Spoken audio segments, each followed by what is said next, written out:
Good morning, good afternoon, good evening, and welcome to Transport Evolved.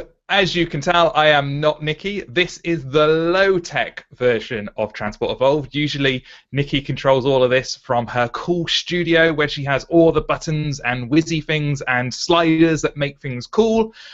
She has been away the past couple of days test driving cars. I'm very, very jealous. She's on her way back and actually in the chat room if you're in the chat room now. But I don't have all that wizardry. I just have Google Hangouts, and I have just spent a little bit of time realizing Google Hangouts has completely changed since the last time I used them, which was fun. This week I am joined by Deb Seymour, who, if you know anything about folk music, you would absolutely know and love. And if you know about EVs as well, you've probably heard of her. She does EV-related songs. She is a self-styled Seattle songwriter. But I should probably let her introduce herself. All I know is that she used to drive, or she still does, a Zen electric car. But this week, something very special has happened. Good morning, good evening, wherever you may be. With my American West Coast accent, I am Deb Seymour, web designer, self-styled musician, and eco-blogger, and an occasional guest when they let me on Transport Evolved. And yes, it's a big week because I do have the Zen still, but I am broadcasting from my brand new 2013 Nissan Leaf LV model. It's a lease, but I don't know. I think I already want to buy it. It's really fun. I'm in the Leaf. It's kind of hard to tell, but I'm inside the Leaf, and I've got the seats heating. Oh, so you've got the new one with all the whiz-bang stuff. I've got the new one. I mean, not the 2014, but the newer. Yeah, I've got the last of their 2013s. And yeah, this is rather surreal. This is the funny thing. I'm going to go for a side. I actually entered a raffle to win a Tesla Model S, which I obviously did not win. Oh. But I think I'm kind of glad, as much as they're fun, because this car is so fancy, and there's such a learning curve on just how all the electronics are. Driving, it's fine. That's easy. It's all the pairing this smart. I have a smartphone. I did not have a smartphone until 2 weeks ago because I knew I'd be getting one of these cars. I've had the iPad, but first I had to get the smartphone and learn this, which I still can't get it to ring properly, and then pair this with the Leaf. The Leaf here. We're gonna do a little woozy around here. The lovely. The little, can you see the screen there? Just to the left we'd need to go. Just to the left. My left or your left? Your left. Other way? Oh, other way. That's right. There you go. There we go. And down a little bit. And down. Perfect. So, all this fancy stuff. Anyway, hey, if I'm going to get fancy, what I should do is go to menu, route. I don't do menu. Let's see, destination. Let's go to a region. Here I am. Take a region, charging station. I mean, Wow, and it's all slightly different to ours. But that's the fun point of these cars. Or something I love about the electric cars is playing with all these gadgets that we get in them. It makes them a computer on wheels, and I think that's a phrase you used earlier in the week to describe it as well. I just said, this thing's a freaking computer on wheels. Okay, let me get... Hi, everybody. I'm trying to get this on the dashboard. Okay, and look at the camera. Okay, Excellent. So that's my world is all tech and Leaf this week, and poor Zoe's Zen car's in the back of my driveway. I could turn around behind the Honda because Zoe's got a busted wire, but she does have a buyer in the Electric Car Club who's another Zen owner who's basically buying her for the battery pack. Oh, excellent! So it's not going to waste. It's going to be used. No, it's going to stay within the Seattle Electric Vehicle Association family. So this is cool. Absolutely perfect. So it's like rehoming the dog. You've got the newer puppy, and you're moving the old one onto the farm. This seems to happen with me in all my vehicles. Because my Honda, when I bought the Honda Insight, it was the same week a musician friend of mine had his Toyota broken into and totaled. So he got the old Honda Civic. So my Honda Civic is still driving around the entire country with hundreds of thousands of miles. I keep hoping she'll come visit me, but she sent me a postcard. And then my old van went to a carpenter friend of mine. So most of my cars tend to stay within various circles. It's kind of fun. The van comes to visit me when Paul comes to work on my house. That's awesome. My only story like that is my dad once had a motorbike and sold it, and about 6 months later he then saw it on TV on a documentary about that bike, which was quite interesting. Cool. We shall move on with the stories of the week. I have separated it out into parts, doing our usual Transport Evolved 3-part structure. The first story is a very interesting story, one that I think you'll like, having just bought a Nissan Leaf, which has, I'm presuming your car comes with the rapid charger port, or did you not go for that Oh, option? absolutely. No point in buying one without. So, Excellent. Well, CHAdeMO has just become the official international standard for rapid DC charging. Yes! That makes you very happy. Oh my God, yes! Yeah, I don't even know what to say. Yes! It makes it very interesting because we've just started seeing cars come out with the new form of rapid DC charging. If we move Tesla out of the picture for the moment, because they always go their own route anyway, the CCS, the combined charging, combined charging system, I think that's right, has come in. That does rapid DC charging. It's a little bit less powered than CHAdeMO, but it seems that now finally CHAdeMO has the backing of the International Electrotechnical Commission, which means that anyone, and if there were any states or any local authorities that were holding back, waiting for there to be a standard established before they committed to charging stations, that has now happened, and hopefully we can start moving ahead with more charging stations going into the ground.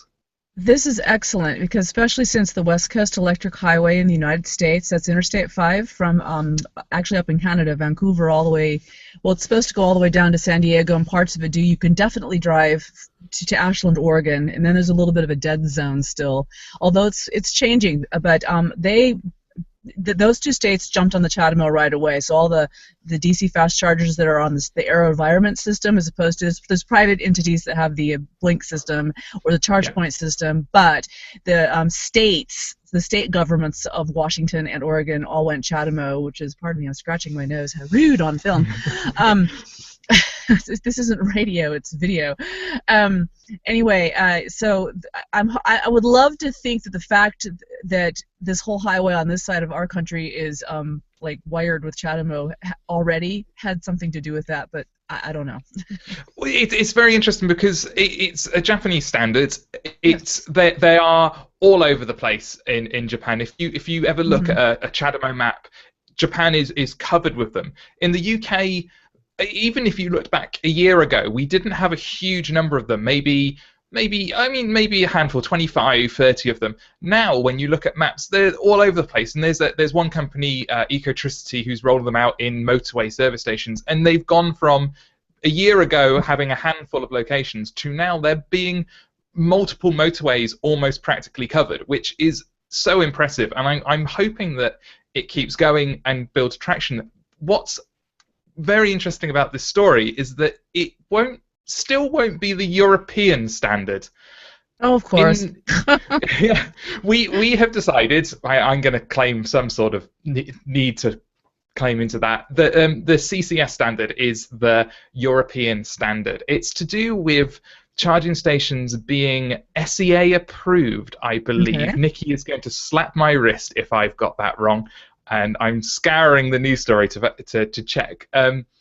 But we've got a different standard, although there are far more CHAdeMOs, and the European Union has committed to removing CHAdeMO and getting them replaced by the end of a couple of years' time. I think it's 2018. They said they're going to have phased out CHAdeMO charging stations. So will there be any sort of adapters you can get, though? So what if you want to drive through the tunnel or something?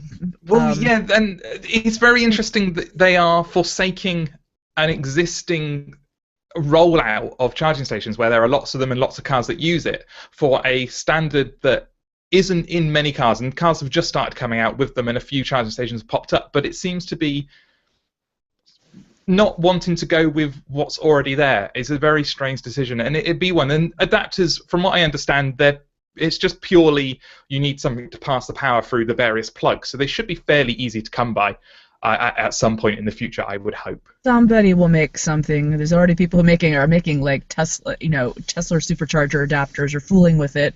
They're expensive, and then there's some people doing home-built ones. But Okay, so the continent can stay on the euro and their standard, and you can stay on the pounds, sterling, and your standard, and we can stay on our dollars and our standard. But then again, we don't have metric. And Britain's in this very odd place that we like to pretend we're not part of the Europe, where we are. We are, I'm terrible at it myself. I tend to say the UK and Europe, but we are part of Europe, and we go by that standard. So it will be very interesting to see how that one unfolds. And then also there's also the difference, and also the plugs. See, I'm looking forward to coming to the UK, and I think you've heard I'm going to be showing up in London for 2 weeks in October. He's so excited. But anyway, just getting my adapters for plugging in things is interesting because it's different here. I have 2 of the international things and 1 for the iPad. I'm getting ready now, so I can plug in anything, anywhere.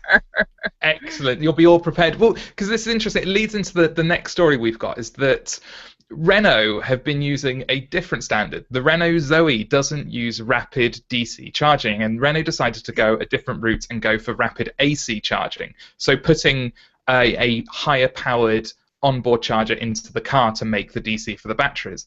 And it uses our standard plug, which is called Type 2, which is a 7-pin plug. It's very nice and compact. It's a very lovely socket. It's used in all our charging stations. And actually, when we want to charge the Leaf and iMeves out and about, we need an adapter cable to go from the Type 2 standard to our Leafs. But Renault have been going with this, and they've been pushing rapid AC technology. We got an anonymous tip this week that says that Renault is no longer subsidizing the installation of these rapid AC charging stations, which is very interesting. So a lot of manufacturers, Nissan, Renault, have been doing it. I believe BMW might be thinking about it, and if they're not, they're very silly. Tesla's obviously doing it. They are investing in the rapid infrastructure because people want the long distance, or like the idea of these long distance journeys. So the manufacturers are needing to subsidize the charging networks. But if Renault's stopping this, have they killed off their own standard? I don't know. That does seem counter. That seems like they're shooting themselves in the foot. Yeah.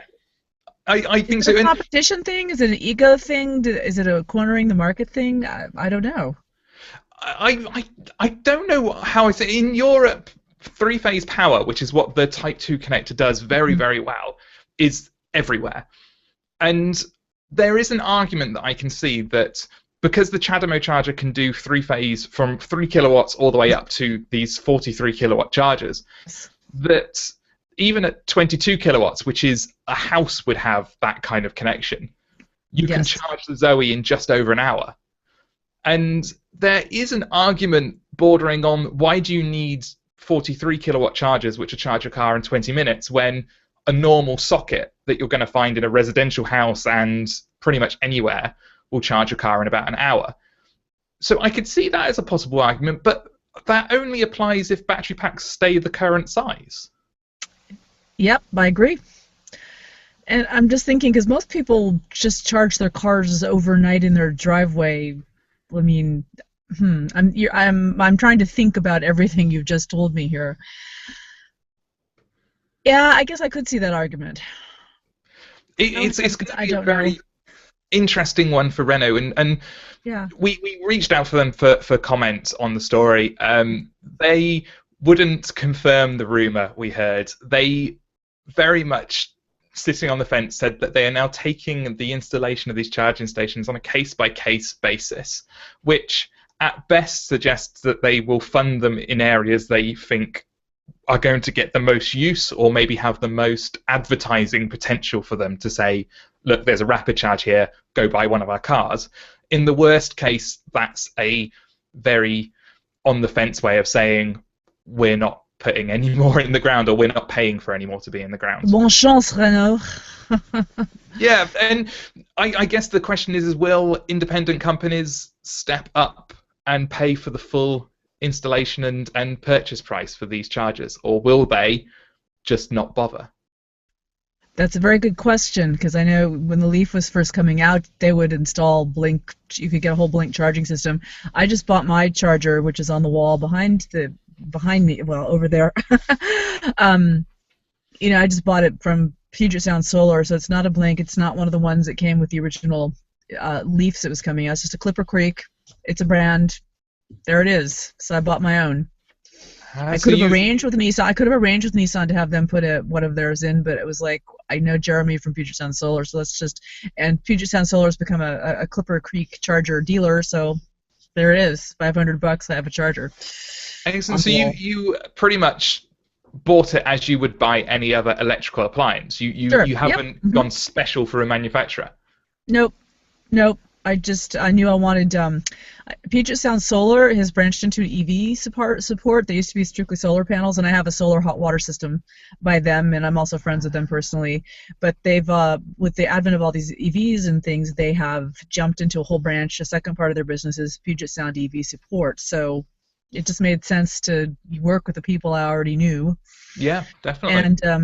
And also. Eco Totality, which went bankrupt but is now changed to some name I can't remember. But I know that Puget Sound Solar has been contracted to be their area person here in the Puget Sound region to fix broken Blink chargers and install new ones, et cetera, et cetera, et cetera. They won that contract, which is pretty significant. So they've got the knowledge to be able to service and keep everything going, which is absolutely brilliant. Because solar and electric cars go hand in hand, and even here in rainy Seattle, quite a few people have solar panels, and they've installed a lot. It makes total sense that the pairing of solar panels and electric cars is wonderful. When you move to electric cars, your fuel price, your fuel cost in the UK drops by about 80%, which is wonderful, and I imagine it's about the same in the US, maybe a little bit less. But then when you throw solar into the mix, your fuel costs can drop to nothing, which is absolutely amazing. And I'm very upset that I'm in a rented house and I can't put solar panels on the roof. Well, in my house is actually, I can't do full photoelectrics. My roof is facing east-west rather than north-south. The hot water thing is on a dormer, which has the one southern exposure, so that was easy. However, Seattle City Light has a community solar program where you can buy one or two of their community panels, and they're building shelters in southern-facing areas, such as the one that I'm connected to is it's going to go all the way on the other side of the city, but in South Seattle at Jefferson Park, they built a whole bunch of picnic shelters with solar panels on top, which solves two things. Picnic shelters have shelter when it's raining, but the solar panels produce sun when it's shining and when it's even gray.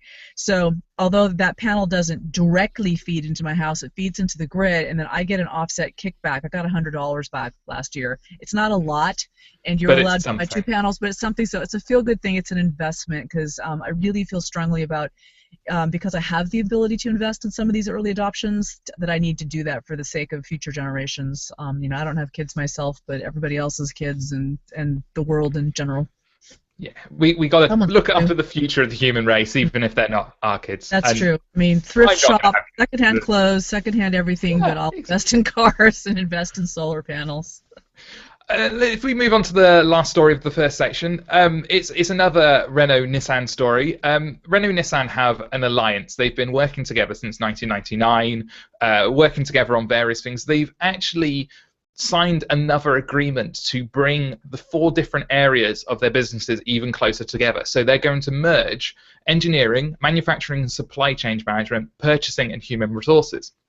The one that we're really interested in, I guess, is the engineering part of that, because it includes the advanced powertrain section of electric vehicles. And what makes that very interesting is the Chameleon charger we were talking about earlier, that does the 3-phase power and higher powered AC, would be very useful in a Leaf. The Leaf, in my experience, is limited in my use because I pull up to a charging station that's 7 kilowatts or even 22 kilowatts, but I can only pull 3 of those kilowatts into my car, which is a pain, and a pain for the person who comes to that charging station while I'm still there and has to wait for me to finish. So correct. These companies could possibly work together. Well, it seems more efficient. Yeah. And it seems more efficient, and as long as they can keep any sort of, I hate to use the word infighting, but you have all these different parts working together for a common cause rather than one of them branching off. Sounds good to me. Yeah, and I guess my knowledge of America fails me a little here. You don't have Renault as a brand in America. They were there We do for a not. bit, I remember. They are for a bit. You'll see occasional ones, and everyone kind of goes, "Huh? What is that?" We don't. Oh well, Okay. so we don't. Sorry. So it's so as a story to discuss with my one US guest, probably not the best pick I could have made, really. Apologies for that. I'm just happy to be here. Well, look at it this way. Look at it this way. Considering that Nissan and see, I'm starting to say Nissan like you do instead of Nissan like I do. Nissan and Renault have this relationship, and I'm now in a Nissan Leaf, and also that my Zen car, that's a Renault microcar body that Zen in Canada got. So that's basically a European French microcar that's a motored engine that was some sort of pallet, shipload went over to Zen Motor Companies in Toronto, Ontario, and they were using the Renault bodies to make their Zen cars. I have a relationship, kind of a one-off or two-off relationship with Renault, so it's really okay. Excellent. Well, this good. I mean, between them, the two companies, I've had people contesting me already for this, but I'm stating that they've got 5 different production electric cars on the market. There's the Leaf and the ENV200 coming from Nissan, and then Renault bring the Zoe, the Twizy, and the Kangoo ZE, which is a little. The Twizy is the 2-seater tandem. The Kangoo is the van, essentially, a little van for trundling around cities. There was the Fluence, which was the car that was built for battery swapping, which was used in Israel for Better Place and a few other places. I think Hawaii had a few of them running around as well. That car is no longer in production under the Renault badge, which is why I'm not including it in my list of production EVs. But I've had there's already been a few tweets to me going, I think you'll find that Samsung is still making the Fluence, but it's not directly Renault, so that's why I've counted that out.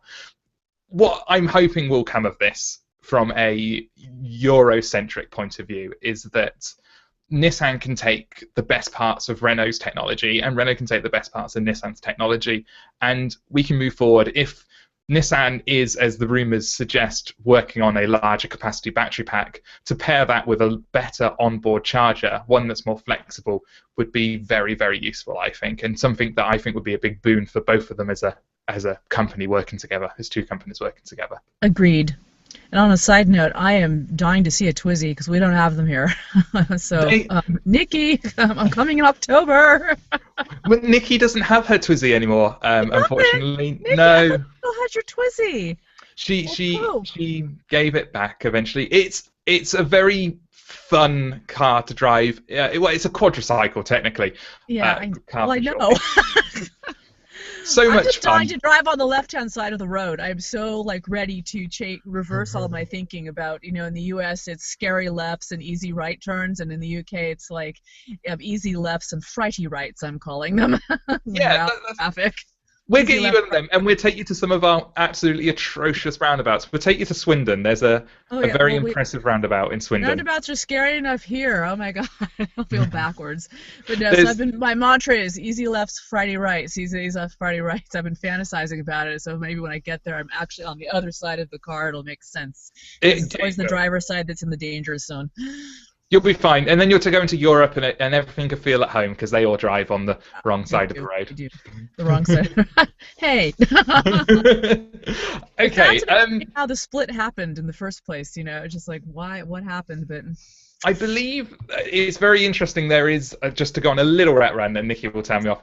There is a link between countries swapping from left-hand drive, like the UK, to right-hand drive when they stopped being part of the British Empire. There was kind of it happened in a few places where they went, no, we're now going to go on the other side of the road. Rah, damn the Queen. That whole thing. I wouldn't be surprised. This is where the part of the show where we'd usually have an ad break. It usually wouldn't happen in the live show if you watch the live show, but later on YouTube it would. I believe, and I will check this later, but I believe because we're doing this through Google Hangouts, we're locked out of applying our own ads. But if there is an ad coming up, and there might be, but I'm not sure there will be, but there might be, if there is, please watch it, because it does support the show, it does help us, and I will think you're wonderful if you do.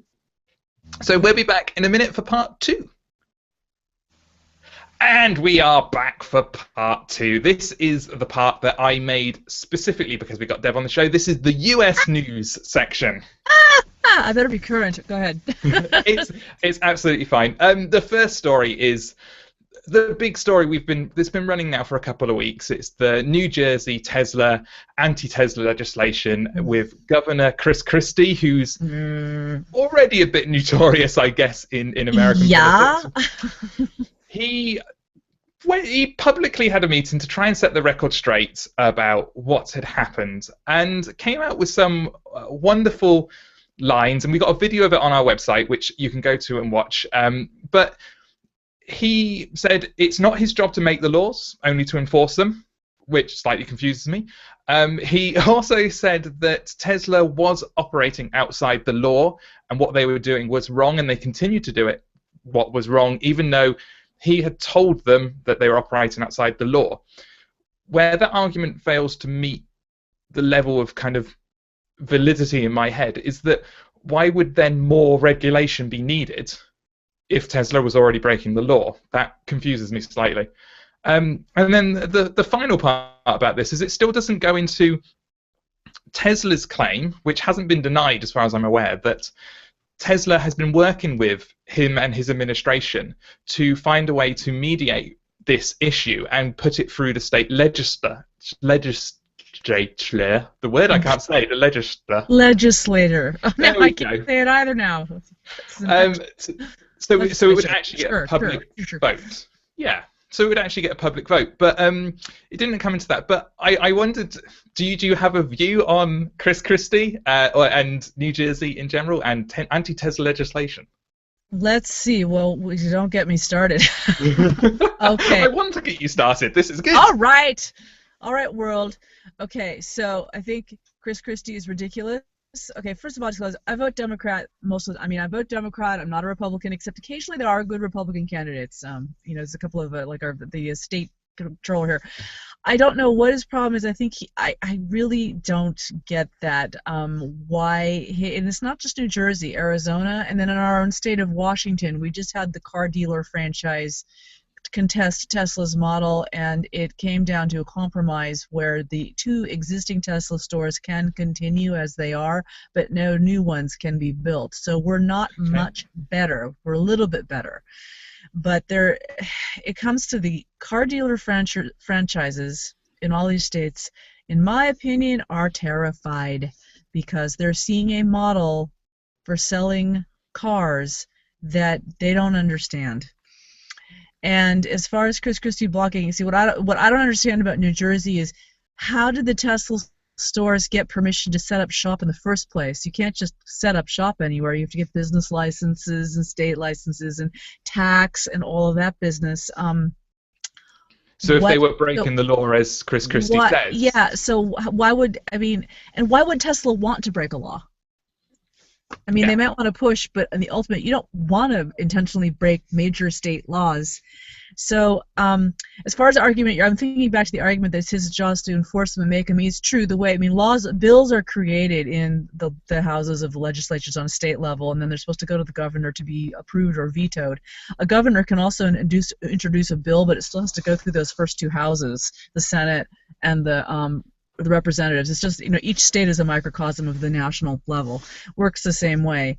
So, yeah, I mean, technically he's correct, but governors do have more of a sway. But if he feels that he's going to lose votes by pushing against this bill, he's not going to do that. He's just going to go with the flow. So, yeah.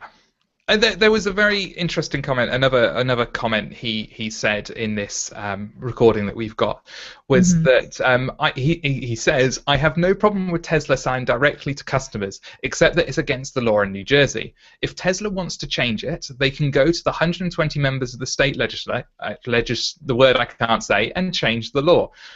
Which I don't know. Maybe I'm seeing this wrong. Maybe it's my lefty hippie values coming in here, but the idea of him basically saying, if you want to change a law, you're a company, just go and talk to the right people, surely is an admission that the whole system can be manipulated by companies.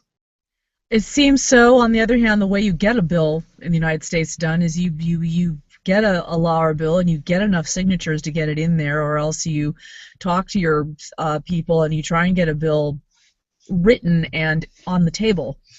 And sometimes that comes from in the House, but people, representatives have to hear from their constituents. So if there's a constituents, that is how it works here. There's always the danger that a company can get in there, and the scary part is that companies hire lobbyists to argue their point. But in some ways, I guess he is right in saying that Tesla needs to do that. But I'm confused about them being able to set up shop and breaking the law in the first place. Why was that allowed? So I'm a little confused on that myself. I'm glad I'm not the only one then. No, you're not. I feel like I'm missing a piece of the my puzzle. My apologies to any of my friends who are originally from New Jersey. I think these are valid questions, I guess, and valid thoughts that we're having. It's very interesting how much this might be working in Tesla's favor. Maybe that's the wrong way of putting it. How much attention this is putting on Tesla. I've been reading a few reports today about Arizona and how they are proposing, or they're looking into the idea that they're happy with Tesla selling directly to customers as long as it's always done online and always done through the web rather than through a store, which I think I would be perfectly happy with as a buyer. I want to buy things online. Maybe that's a generational issue. Maybe it's because I'm a bit scared of other people. I don't know. I just like buying things online. I'm an introvert too. I hate being harassed by aggressive salespeople. I just want to look so I can think, because when somebody's talking to me about what I'm buying, I lose my train of thought. I just want to look and make all my decisions. So I do a lot of online shopping too, and if I am in a bricks and mortar store, I do have to constantly push people away. No, I don't need help. No, I don't need help. Or I'm not. Or what I feel like saying is, I'm not an idiot. I'll ask you when I'm ready. I'm formulating my questions. How am I supposed to ask you a question if I don't know what I have to ask it? So yeah. So that's all. It is sort of a techie introvert thing, but the thing is so dumb is like, okay, so you have a Tesla store. You could go in and you could talk to them, blah, blah, blah, but you can't buy something in the store, but you can step your foot 3 inches outside the front threshold and go like this on your iPhone and buy it. What's the difference? And how are they going to enforce that? How are they going to know whether you're standing at the, in a Tesla store? Maybe they're offering you coffee or something while you're doing this. I mean, what are they going to do? Is it really waste money and put police officers there or something? I wonder, you have the TSA in airports, don't you? You could have the TSA. Oh, God, don't get me started. The Tesla Security Administration. Tesla Security, they're going to pat you down and confiscate all your cell phones. Yeah. Yes, we have the TSA. I'm so sorry, world. Okay. We don't like it either, and we live here. The next story. There's a new US Arizona-based company called GoE3 with a capital G and a capital E, because it's an eco company and therefore needs random capitals, as we have noticed in the past, who are planning to build a network of rapid charging stations from the east to the west coast, or the west to the east coast, whichever way you look at it, in the United States. Their plan is that each charging location will have 3 different chargers you can plug into. CHAdeMO for cars like the Mitsubishi i, the Nissan Leaf, CCS for cars like the BMW i3, and the Tesla Supercharger. They will cost some money. So the cost that was proposed, I believe, was $6 for a charge. They say $6 for about 100 miles worth of range, but I imagine that 100 miles is coming from the fact that a lot of these cars claim to be able to go 100 miles. So I would say it's about £6 for a charge, and there's going to be a network of them, hopefully within 4 years is their plan, across the whole of the US, across the major roadworks, highways across the US. Well, I can tell you that, charger stations are going anyway. All I have to do is, I've got PlugShare on here, which is almost redundant now with the Leaf, but if you plug into PlugShare, every time I go, 5 years ago, there was nothing. 3 years ago, there was nothing, but stuff is just going in all over the place. And I know Tesla's getting some competition for their superchargers. I'm very And hopeful. I'm really excited about the times we live in right now for at least electric car stuff. Other stuff I'm not so happy about, but stuff is happening so fast. I mean, when I bought my Zen, there were no Nissan Leafs, and there was barely a Tesla Roadster, and all of a sudden, a mere 6 years later, I see Leafs all over here. yeah. And so back to the subject of building out chargers, yes, there are plans to build chargers out. The Tesla's got their own, and then the other two, as you say, and all these highways are rapidly getting electrified, except in states that have no budget. Yes, and I think that's where my interest in this story is how does this company plan to make its money? What's their business model? Their business model seems to be charging for $6 a charge.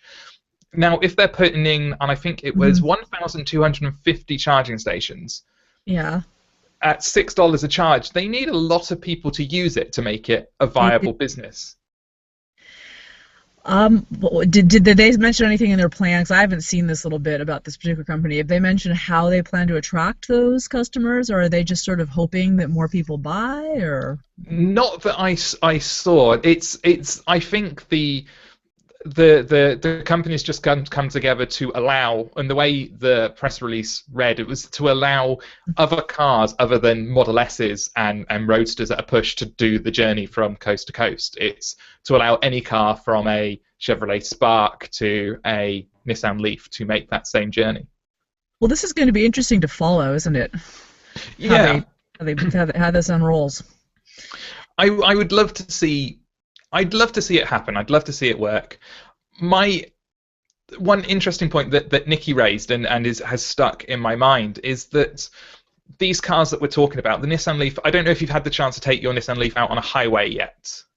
Just locally, but I haven't had a chance to take it far enough to use it. I don't have my fast charging fob yet, but no, that's this weekend. do you have a kind of idea of how far you think you can get on a highway? Oh yeah, I mean, with a 82 to 90 mile range, I frequently have been getting 90-mile ranges on here, and I'm pretty good at squeezing the last bit out of my electric cars because I've had 6 years of experience with the little Zen, even though it's local. But 60 miles, and of course the Nissan Leaf on the screen down here has one of their apps has a drawing of where you are right now, then a radius of how far you can go in the white, and then the gray, which is where you need to start looking for a charger, and there's a good 20-mile lag there. So, but yeah, I mean, I should be able to drive this car to Portland with no problem. Okay, planning on charging it, planning on charging in Tacoma or a little bit south, and then planning on charging it around Longview. I don't know if you know where those are, but those are all along I-5. And my neighbor's like, well, isn't that a pain? And I said, so it takes about 3 hours, and that's if there's no traffic, to drive in an ICE engine from Seattle to Portland. It's 172 miles from the closest interstate exit to my house to the city limits of Portland, Oregon. So at the 90-mile range, that's 2 plug-ins. But I don't know. I personally stop. So you have to add on a Chatterley charger. I have to add a couple of 20-minute, 30-minute stops. Well, one of those I would do anyway, personally, because I usually stop at least once going to Portland to stretch my legs, get a cup of coffee. And so there's another one. Big deal. I have Plants vs. Zombies on my phone. I can play video games. You've got emails to look at. So if we said if we went a reasonable distance to travel in these modern Leafs would be 80 miles, say, on a freeway. 80 miles is about it. That's a lot of stops if you're going east to west in the United States. And a lot of those stops will be in the middle of nothing. That's true. But this is why things like we're hoping that Tesla starts making a more affordable middle model version that has the 200-mile range. So yeah, there are great swatches of this country where you really do need the range. Although I like to tell people, 50 years ago, a gas engine only got you 150 miles. Even in my generation, we'd stop an awful lot more for gas just going from San Francisco to Los Angeles than you do now in a modern Toyota or anything, even a non-hybrid. So people have sort of forgotten that collectively. Yeah, the part of the road trip was stopping. Yeah, the part of our road trip's all the stopping, and there used to be range anxiety with gasoline engines. It's like, how far can I go? Especially in old American Chevys like the ones I grew up with. The needle would go very slowly to the middle, to half full, and then it would go like this. You could watch that last bit. We just always had to, my mom was always like, when it gets to the middle, you have to fill it up.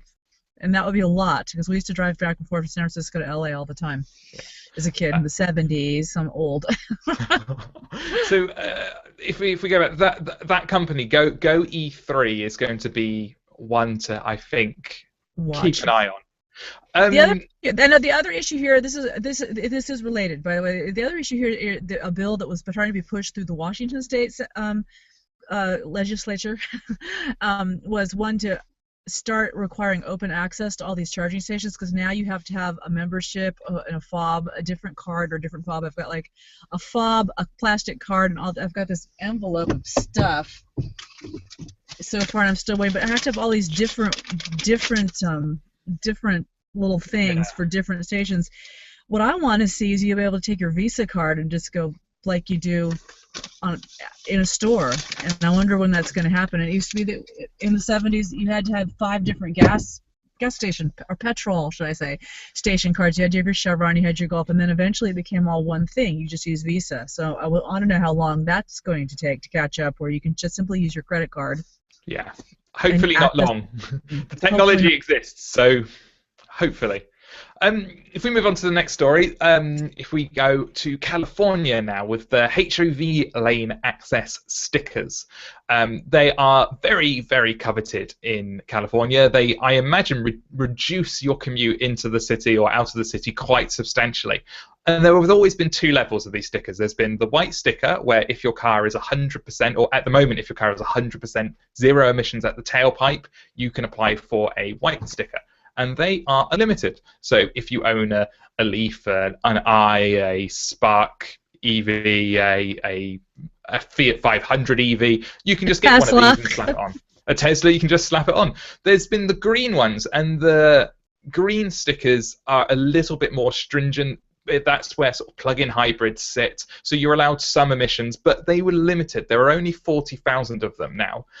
They are pretty much gone. There's less than 10% of them left, and they are probably going to run out in the next 2 to 3, maybe 4 weeks at most.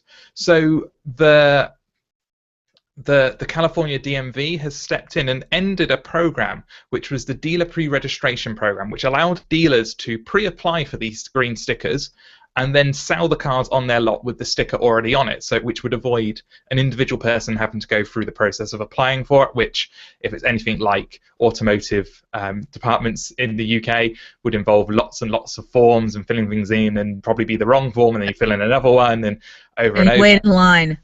You wait in line, so it would save that, and obviously from their point of view, they could sell the car probably at a little bit more money because it comes with this sticker, it's already pre-done. So that program has now finished, and we're now at the point where pretty much if you want one of these green stickers and don't have one but are eligible for it, you need to get your application in pretty sharpish. Well, there was some talk about a year ago about eliminating the program altogether, because there was a contingent of people said, oh, how come these guys get a break? You know, I want to use the HOV lane too. So, but then again, California being as crowded as it is, because it's the most populous state, even though it's not the smallest, people are always fighting over road rights. I'm from California originally, and I'm from the Bay Area, the San Francisco Bay Area, which is very congested. So people get really angry when they see these one-person cars going in the high-speed access lanes. I can see how it would breed resentment, but I can also see how it would drive greener car sales, which is, I guess, why they have it. Yes. Yep. And that's it's been proposed in various places. I know it's been considered in the UK. It's never ever got anywhere near being made something that can actually happen. But I would quite like it. There's going into Cheltenham and back, there is a bus lane at a certain point that always gets snarled up. If I could go in that bus lane, it would cut a journey that's becoming 40 minutes into one that's 20 minutes, because I just wouldn't be sat in this traffic. It would be marvellous. I agree. So, sorry, go ahead. No, but then again, so it does. Do you have at least in your area of the UK, like the carpool lane, like if there's 3 or more passengers, you can use the high vehicle access lanes? I've only seen one in my life, and it's in Bristol, where Nikki is based, where what I'm calling evolved towers are based. It's where our offices are based. There is one stretch, and it's only about half a mile long, maybe a mile long at most, and it's a 2+ lane. Well, we have them here in the Seattle area, the high access lanes, but the problem is that people break that rule all the time. I see so many drivers with just one car saying, "Oh, to hell with it," and going. And you do get a hefty fine if you're caught, but the question is being caught. And sometimes it's just so tempting to use them, and sometimes I wonder how efficient they really are at moving traffic, because just because you speed up for several miles, you still have to merge in down the road, and it still causes a traffic snarl. So. Yeah, it's one of those reactions to traffic we're reacting post the problem. It's yes. No one considered that there would ever be this many cars on the roads, and nope. we're having to deal with the issues. But it's interesting that the green stickers and the green sticker program looks like it is going to come to an end relatively soon. So, like I said, if you've got a car that is eligible for a green sticker and you don't have one, I would get applying. California friends and relatives, get moving. Exactly. The final US-based story is one that I absolutely love because it's deliciously devious. The i3 range extended car in America. On BMW's microsite for the i3, it gives the range of the electric car per charge, the pure electric, battery electric i3, as between 80 and 100 miles. It's something along those range, and it says it can get between 80 and 100 miles per charge. If you then click onto the i3 Rex, which has exactly the same battery in it, exactly the same motor in it, but it has the range extended petrol or gas engine, it says that it has a range of between 160 and 180 miles per charge, which is a little disingenuous, we think. Something's wrong with that. So I think it stems from the idea that if you've got the full tank of gas, the full tank of petrol, and a full battery, the i3 Rex will allow you to drive between 160 and 180 miles. Where it gets slightly confusing is those miles aren't 100% pure electricity.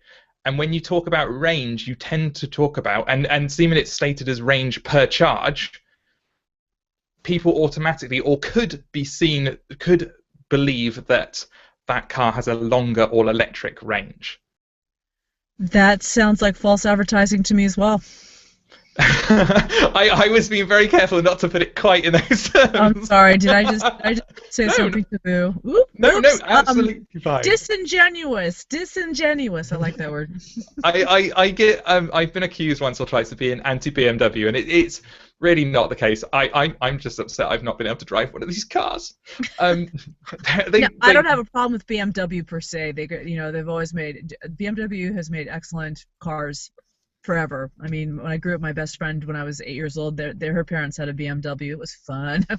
So it's not a BMW thing. I think the problem is less that it's BMW and more that this is a new technology and that they're trying to figure out how to compete and get into this alternative energy thing. That's what I'm seeing. I still think it's a bit disingenuous to not be absolutely clear that you get this much range on pure electric and then this much range with the extended thing, extended gas use, which is fine. It's okay to have the mixed fuel options, but be clear about it. That's all. I completely agree, and I think I'm with you. I think it comes down to the fact that the people who write the copy for these websites aren't the engineers. They're not the salesmen. It will be a marketing team or a web team who just gets information handed to them, and Correct. I'm a web designer. I should know. Yeah. And it's something that I've done in the past as well. I used to be a web editor for a living, and you're just given information, and you have to make the best of it that you can. And errors like this do creep in. What I'm hoping is it does highlight, because it's something that's happened before. There was adverts when the GM Volt first came out and the Ampera first came out that very heavily suggested it was a 250-mile electric car. They never stated it, but it was suggested, and that's essentially what's happening here. It's I think a marketing ploy to make their car sound good. Which, who wouldn't want to do that if you're a manufacturer? It's called selling. It's called the capitalist system. It's just how it is. But eventually, you have to be very careful on being honest, but pushing things and making it sound good, but also being honest. Because if you are too disingenuous, it will come back to bite you in the bum. Yeah, I agree, and I think you were perfectly right when you said earlier that what we need is what we need is this is the range you will get pure electric. This is the range you will get with the engine helping you along, and there should be sort of two figures and then a total range figure. But the idea of splitting it out, but it does get complicated. It does, especially when you start looking at cars like the plug-in Prius, who will activate their engine even though the battery is not totally drained, and it starts getting very complex very quickly. But we need a better way of doing it than I think we have at the moment. Well, let's hope for the positive side. We could be negative and think that we're snarky, but let's hope that these are just growing pains.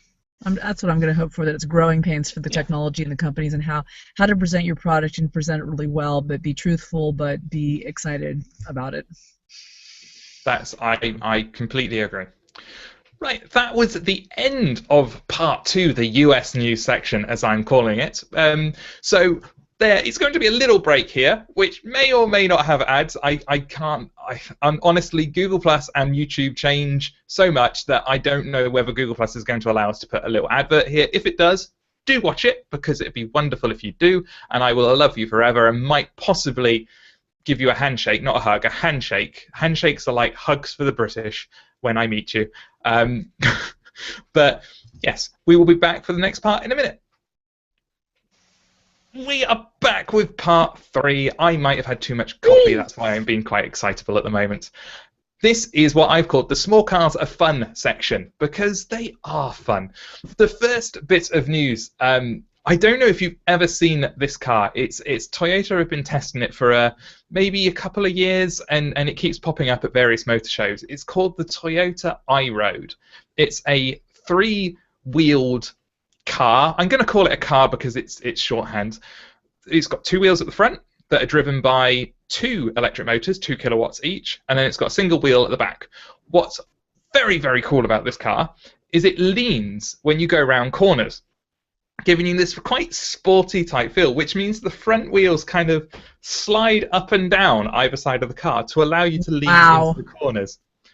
It's very much a inner city car. It's like I said, 2 kilowatt motors. I would say it doesn't have a 0 to 60 because it can't go that fast. It's got a top speed of 28 miles per hour, which is about 45 kilometers an hour, or it's exactly 45 kilometers an hour, and has a range of about 30 miles. So the idea is this car is meant to solve the last mile problem. So you've taken the bus into work, or you've taken the train into a city centre, but suddenly you've still got a mile or two to get to where you actually work. So what do? Do you jump on another inner city diesel bus that's going to get stuck in traffic, or do you car share with someone, but then you're still in a car that's spewing out fumes? So what do you do for that last mile? And that's where bike share schemes come in, and things like that. And this is an alternative to that. They see it as very much as an alternative to bike share, and that's how it's being used in Japan at the moment, in Toyota City. It's being used as part of a bike share scheme, so you can jump in one of these and drive around. And now 30 of them are on their way to Grenoble in France, and I'm probably saying that terribly badly. And they're going to be used they're going to be used as part of a trial there for people to whiz around and test. I think now I want to go to Grenoble. I think we should make a trip of it. That sounds like fun. This is fun. I just want to drive one of these things for the heck of it. Just do it. Yeah, the whole last mile problem in bike sharing programs, but then again you have the problem if you live in a rainy city like London or Seattle. I mean, we have an avid bicyclist community here, but it rains a lot, and a lot of people I'm a fair weather bicyclist myself. I've tried to be very diligent and bicycle in the rain, and it's just not happening for me. And also, if you're older, I'm thinking of people in their 50s, 60s, 70s. I shouldn't say 50s. I'm almost 50. But I'm delighted to be almost 50. Trust me. I don't know. But yeah, I like the idea of something a little more substantial. And, yeah. I haven't seen these things per se, but I can imagine it because I'm thinking of the Corbin Sparrows and the other things that have existed in the past. It's very similar to. I'm guessing you know how the Twizy looks. Yeah, the Twizy. Yeah. It's very similar to that. All the press photos for it, which are the ones that I've seen, it has doors, so it automatically looks better than the Twizy. Yeah. Yeah. It doesn't have windows though. Like the Twizy, there are no windows at the top where your head is, so it is open to the elements. But these cars or these vehicles aren't meant to fully enclose you. I don't think that once you fully enclose a vehicle, you add in quite a lot of extra issues from an engineering point of view. You need to be able to get air into the car so it doesn't steam up. And there are other things that you've got to take into account. So having it open to the air does allow you to make much lighter vehicles. And I love this. It's got a single headlight on the front. It makes it look very sweet, like a little alien from kind of a Disney or a Pixar movie. I think it's wonderful, and I really, really want to try one. So do I, just by listening to you talk about it, Mark. We should, when you come over, we shall go on a trip. We should go on a trip to France and try and hunt one out. We should. Ça serait merveilleux. That would be marvelous. Excellent. So as it's about bike sharing, you said there are similar schemes where you live. Do you use the bike share schemes, or do you just have your own personally, bike? and Seattle doesn't have one. Say New York City started a bike share thing where you can get these blue bicycles, and at first I heard it was going well, but then I heard it was not going well. So I haven't checked in lately on that. In Seattle, we don't have a bike share per se that I know of, and I feel bad. My next door neighbor right over here is an avid bicyclist, a member of the Cascade Bicycle Club. I should have checked with him if I'd known this is what we were talking about. Sorry, I apologize. Information, because he's the bike guy. I'm the EV person, they're the bike people. But I'm always impressed with Seattle how many avics, right down by my Deb Woodwork's office, there's a bike lane. There's how avid people are about bicycling here. Even despite our weird weather, and of course it gets much on a day like this when it's sunny. There's a lot more bicyclists out. But part of the problem is having decent bike lanes and bike trails. One thing that's very much lacking, at least in Seattle, are protected bike lanes like you would see in Copenhagen and other parts of the world where you have that protective barrier. We do have some bike trails and lanes, and I live 4 blocks away from the bike lane in the street, which is helpful. So I'm actually in my part of the city in a good spot, but no bike sharing per se, unless somebody out there correct me if you're online from Seattle and let me know. I don't think there's an actual bike sharing thing, but gosh, that really would solve a lot of problems. If you took a bus to downtown, if I had an office in downtown Seattle, that would be really handy to be able just to grab a shared bike if you wanted to just bike quickly somewhere during your lunch hour. And I think lunch half hour. In London there is what are termed Boris bikes, and there are racks of them. You walk up, you swipe a card, it unlocks a bike, and off you go. And you're charged per hour or per day depending on how you. Let Americans do that? Can I do that when I'm there? Yeah. My Visa card works. I think you can just use normal payment. I don't go to London very often, but they are, from what I understand, very well used, very well received, and very soon they're going to start trialing because they're quite heavy, durable bikes. Yeah, they're the big, same with the ones in New York City. Yeah, I think it's probably the same maker. I think Nikki has told me once that it's the same maker. I apologize, Nikki, if that's not true. But I think they're going to start trialing soon ones that have electrical motor on assist mode, so it helps with some of the hills and things like that. But the same problem that you talked about occurs in London, which is the lack of cycle lanes in some areas of London is quite a big problem. But my understanding from talking to my friends who live in London is they use them because it even cuts down from what would be a 10-15 minute tube commute. They can do in 5 minutes by just jumping on one of these bikes. Or even if it's the same amount of time, they're getting exercise and they're not being stuck in the tube, which is not a fun thing to do if it's crowded. Yeah. I haven't been in London since I was 8, so but just basically on other cities that have subways, as we call them, or the tube, it can be crowded and you're all stinky. Yeah, that's very much my experience. Wash masses after a day of work, which would include myself. But that's like a heavy day of singing and guitaring. Singing, guitaring, and all the sweat from doing a web design. Well, I am looking forward to coming to London because, I'm staying in a hotel next to a train, a tube, blah, blah, blah. I'm not worried about getting around. You'll be have fine. Umbrella and raincoat will travel. That's fine. Just don't talk to anyone on the subway, on the tube. You'll be absolutely fine. And don't look at anyone, and don't smile at anyone. It's very much. That's how it is in New York City, and that's how it is. Same with BART in the Bay Area. So, and I suppose the light rail here. It's just hunker down. No, I'm gonna walk up to her and go, "Hi, I'm from America," and I'll get clicked there and off. Hi, I'm a Yank. So we always think, in America, we always think of the Yanks as being from the East Coast. Okay, I didn't know that. Yeah, we think of the Yankees as being from the East Coast, but at the world at large, if I go to Australia or London, I'll be a Yank. Okay, fine. You'll be a Yank. Final story of today is one that I love because I do love Twizzies, and I'm going to get this name wrong. I would say Terry Gilliam's latest film, but it might be so different pronunciation. Terry Gilliam's latest film, The Zero Theorem, has Twizzies as their what they call production vehicles, so predominant picture vehicles, sorry.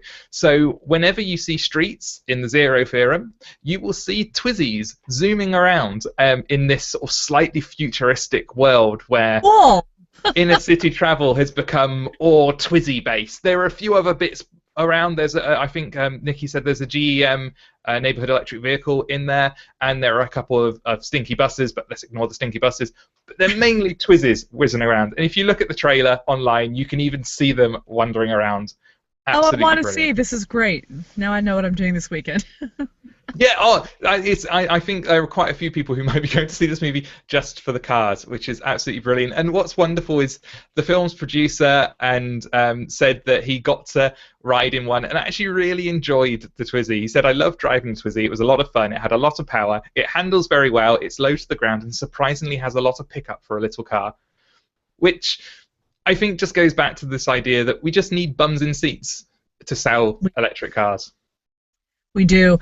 I'm planning. We're having a neighborhood party, which is at my house. Somehow my house got volunteered, which is fine. They bring all the food, but I'm already planning on taking anyone who wants to drive around the Leaf tomorrow night around. Yeah, I'll definitely drive because I have one neighbor who is kind of down on electric cars, and I could tell he's never been in one. So if he doesn't annoy me too much, come on, go. Let's go. Because you don't know. You don't know until you've driven one. It just doesn't. Even if you understand it intellectually, you've got to feel that. Even in the Leaf, especially when I take it off of eco mode and it just leaps forward. Yeah. It's an experience, and you have to feel it. So, rides for all, the block party. Yes, world. There's a block party in my house in Seattle. He come to one of the neighbors. We'd probably just say, "Come in and have a beer." Wine. As long as you bring food and wine, you'll be fine. But yeah, and I'm already starting out with a couple of bottles. Well, I have one neighbor who can't attend, but she sent me home with a bunch of wine for this party. I'm like, if you can't come, you don't have to bring me. She's like, well, I really want to, so okay, fine. I need neighbors like yours. That's amazing. I'm not coming to your party, but here's free booze. When I bought my house, I was lucky. I landed on a great little block here of people. Everyone gets along really well. But we don't intrude on each other, but we're there and we socialize. It's a good balance. And I feel that doesn't happen on every single block of the city. I just got lucky. So this is why I allow my house to be volunteered periodically. Excellent. I think it's brilliant.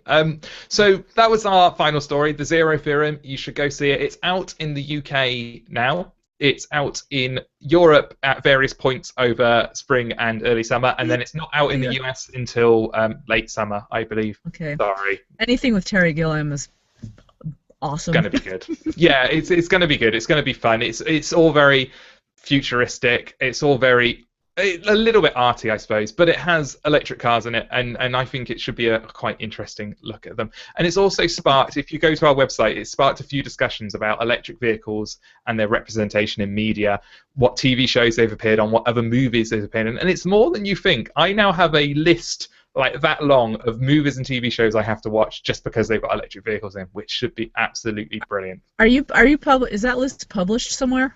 On TV site or in the... I'm going to. One of the things I'm considering doing early next week. I shall collate all of this list, and we shall Thank you. make a proper article out of it. I did an article a couple of years ago for Green Car Reports, but it only had about 4 or 5 things at that point. But I shall make an updated version for our website. I would love that. Thank you very much. Not a problem. I was going to say thank you very, very much for joining us today. I'm truly sorry that we had to wrangle with Google Plus and things being changed before you got here, and which involved you very graciously scrambling around and downloading things at the very last minute. And you are an absolutely wonderful guest. So where can people find out about you? You have to buy me a pint in October. That's all. That's fine. I can do that. That's all good. I've got a lovely pub just around the corner from me. Okay, well, you're on. I don't know what day. Well, details, as I told Nick, I'll figure out details closer. This is 6 months out. I'll start filling in details at the end of the summer because I have to coordinate with my cousins in London, but and some friends who live east of London. I seem to be going all over the place. At least I'm in the lower half of the country. We'll save the north part for the next trip. We'll do a southern England tour. That sounds good. Sounds good. So where can people find out more about you online? www.debseymour.com. That's DEBSEYMOUR, like Jane Seymour, the Queen, the former Queen of England a long time ago. And there's also debgoesgreen.com, which is my eco blog that has all sorts of articles about this and that, a lot of electric car stuff, but it's about my personal efforts to lower my carbon footprint, some with success and some with failure. So if you want to know where to recycle small plastic bottle lids in the U.S., and then of course my web design site is DebWebWorks. That's all one word, debwebworks.com. But if you go to any one of those, all the sites link to each other because, hey, I'm a web designer. That's what I do. Excellent. But DebSeymour.com's got all the fun music, such as the Little Zen Car, which I guess I can't sing anymore. I'll have to say my Little Red Leaf rocks my world. You're going to have to write a whole new song. I demand a whole new song. I know. I think it has to be. Yeah, I've got some ideas. I first have to drive the Leaf, I have to take it down to Portland, and from once I get my fob. So I'm excited. Things are good. Thanks for having me. I'll do a deal with you. You write a song about your new Nissan Leaf, and I'll write a slam poem about my Nissan Leaf. Oh, good. I like your poetry, by the way. And for those of you who do not know Mark's slam poetry, he's got some excellent pieces. I mean, you had a couple that brought me to tears in a good way. You're good. Okay. Thank you. Thank you very much. Thank you very much for joining us, and thank you to all our wonderful listeners for tuning in. I believe Nikki is pretty much at home in Bristol almost now. She has been wonderful in the chat room. I haven't been responding, but I've seen her in the chat room responding to people and doing what I usually do in the chat room, which is just talking to all you wonderful people and then being caught out with questions when Nikki asks me them live on the show. We will be back again next week. Of course, we've got the website, which we update every day with news and videos and wonderful things. We've got more shows out there. We've got reviews. We've got the E-Up review coming. I have this show again, and we've got lots more coming in the future. So please do share, shout, and tell everyone about Transport Evolved. I'm now going to go away and have some tea because it's Friday night, and that's what we do. So have a lovely Put the evening. pot on. Did I say that right? I missed that. Sorry, I completely missed it. On the kettle? Is it? You put on the kettle? You don't say I'm going. You said have a tea. That's what we say here. I thought you were supposed to go put the kettle on. Isn't that the right way to say it? Supper, tea, dinner. Supper, tea. Okay, we'll talk. Thank you again, and thanks for doing it. Bye-bye. I'm going to click stop broadcast now, everyone. I don't know if this will work. This might be new.